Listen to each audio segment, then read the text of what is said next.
비타민C는 대표적인 수용성 비타민이라서 과다 섭취할 경우에도 사실 우리 몸에서 별 해는 없을 거라고 생각이 됩니다만 1000mg 이상을 장기적으로 복용하면 일부 경우에는 문제가 될 수도 있겠습니다. 특히나 원장님, 오늘은 비타민C에 대한 주제로 이야기를 좀 해보려고 합니다. 비타민C가 신장에 안 좋다는 얘기가 있습니다. 또 결석이 생긴다 라는 얘기도 있던데, 원장님이 이제 전문가시니까 팩트체크 한번 해보려고 합니다. 어느 정도는 맞는 말이라고 생각을 합니다. 기본적으로 비타민C는 항산화 작용을 해서 우리 몸에 꼭 필요한 영양소이고 여러 가지 건강에 중요한 물질이지만 신장 건강과 관련해서는 섭취 시 주의가 필요하겠습니다. 오늘 영상에서는 이 부분에 대해서 정확하게 짚어보겠습니다. 기본적으로 비타민C는 강력한 항산화제라서 신장 건강에는 긍정적인 역할을 한다고 할 수 있습니다. 하지만 과다 섭취 시에는 옥살산이라고 하는 물질의 배출을 증가시켜 신장 결석을 유발할 확률을 높이게 됩니다. 따라서 보통 하루에 1000mg 이상을 장기간 섭취하게 될 경우에는 신장 결석에 대한 위험이 좀 높아질 수는 있겠다라고 생각하시면 좋겠습니다. 그렇다면 신장을 건강하게 유지하면서 안전하게 먹을 수 있는 적정 권장 복용량이겠죠? 어느 정도일까요?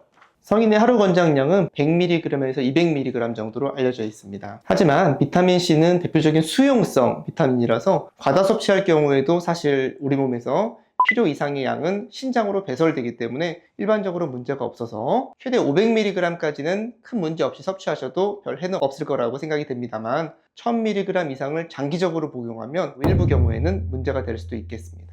너무 신장 기능이 약하신 분은 고용량 비타민C를 섭취하는 것은 조금 자제하시는 게 좋겠고, 특히나 신장 결석이 있거나 만성 신장 질환이 있는 분들은 반드시 담당 선생님과 의사 선생님과 상담 후에 복용할 것을 권유드립니다. 그러면 이 비타민C가 신장 건강을 보호하는 효과도 있을까요? 비타민C의 적절한 섭취는 신장 건강 유지에 도움을 줄 수 있습니다. 우리 몸의 여러 가지 염증 반응을 유발하는 활성산소를 제거하는 강력한 항산화 작용을 함으로써 우리 몸의 여러 장기에서 세포 손상을 막아줄 수 있고 면역력의 강화로 인해 감염성 질환을 예방하는 데도 도움을 줄 수 있습니다. 네, 그 다음 질문은요. 천연 비타민C와 합성 비타민C가 있습니다. 이 중 신장 건강에는 어떤 것이 조금 더 좋을까요? 결국 성분 자체는 똑같다고 보시면 되겠고요. 만약에 골고루 천연 비타민이 들어있는 과일이나 채소를 충분히 섭취하시는 분은 굳이 꼭 인위적으로 비타민C를 약제로 섭취할 필요는 없다고 생각합니다. 게다가 충분히 과일과 채소를 고루 드시는 분은 비타민C 외에도 부가적인 영양소들, 식이섬유, 폴라노이드 등 다양한 좋은 영양소들이 포함되어 있기 때문에 그런 부분까지 고려하면 신장 건강에 더 좋을 수도 있겠다는 생각이 듭니다. 뭐든 자연식이 제일 좋은 것 같아요. 그 다음은 신장을 건강하게 유지하려면 비타민C 말고 어떤 영양소를 챙기면 좋을까요? 몇 가지 영양소를 예로 들면 비타민 D 같은 경우에 신장 기능 유지에 도움이 되는 걸로 되어 있고 비타민 B6 같은 경우에는 신장 결석 예방에 도움을 줄 수 있습니다. 이와 더불어 마그네슘도 신장 결석을 예방하는 효과가 있기 때문에 이러한 영양소들을 함께 섭취하는 것은 신장 건강을 더 잘 유지하는 데 도움이 될 수 있겠습니다. 아까 말씀드린 대로 과일과 채소를 고루 드시는 분 같은 경우에는 꼭 인위적인 보충제가 반드시 필요하지 않기 때문에 오렌지, 딸기, 키위 같은 과일, 브로콜리, 파프리카 같은 채소를 고루 섭취하는 것도 신장에 부담을 덜 주는 방법이라 하겠습니다. 정리를 조금 하자면 비타민C를 먹으면서 신장 건강을 지키려면 적정량 섭취 100에서 최대 500mg 수분 섭취 충분히 하기, 그 다음에 자연식 음식으로 채소, 과일, 채소만 많이 먹으면 또 문제가 되잖아요. 과일, 채소에 또 없는 여러 가지 단백질이나 우리 몸에 필요한 지방이나 이런 3대 영양소들이 채소나 과일에는 미네랄, 비타민 이런 것들이 비교적 풍부하지만 이제 부족한 영양소도 있기 때문에 채소, 과일만 또 고집하는 게 또 바람직하다고 보긴 어렵습니다. 따라서 여러 가지 육류라든지 곡식이라든지 고루 섭취하는 게 당연히 건강에 제일 좋다고 할 수 있겠습니다.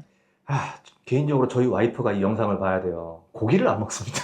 탄수화물도 안 먹어요. 살찐다고. 과일, 야채만 먹습니다. 이렇게 관리하면 신장을 보호하면서 건강하게 비타민C를 섭취할 수 있을 것 같습니다. 원장님, 오늘도 정말 유익한 말씀 감사드리고요. 근데 비타민 하면 무조건 좋을 줄만 알았는데 과다 섭취하면 신장 건강에 문제가 될 수 있다 알게 됐습니다.